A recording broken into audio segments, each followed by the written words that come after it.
ఒకానొకప్పుడు ఒక ఊరిలో ఒక అమాయకపు పిచ్చుక ఉండేది. హలో, హాయ్, ఎలా ఉన్నారు? నాతో ఫ్రెండ్షిప్ చేస్తారా? నాకు ఫ్రెండ్స్ అంటే చాలా ఇష్టం. ఒకరోజు పిచ్చుకకు కొంత కాకుల గుంపు స్నేహితులయ్యారు. కాకులు అల్లరి చేస్తూ పిచ్చుకను పిలిచాయి. పిచ్చుక వాటితో స్నేహం చేసింది. రా చిన్నమ్మా, మా తోడుగారా. అమాయక పిచ్చుక వాటితో వెళ్ళింది.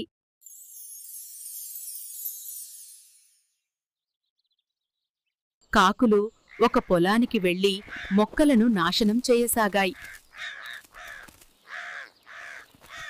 పిచ్చుక భయపడింది. ఏం చెయ్యాలో అర్థం కాలేదు.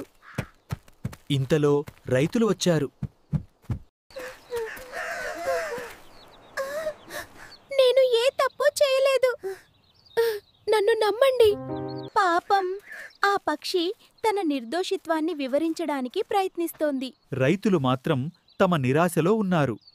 పిచ్చుక ఆ రోజు ఒక పెద్ద నిజం నేర్చుకుంది.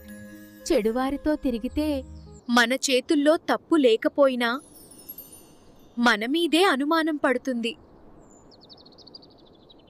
మంచి స్నేహితులను మాత్రమే ఎంచుకోవాలి.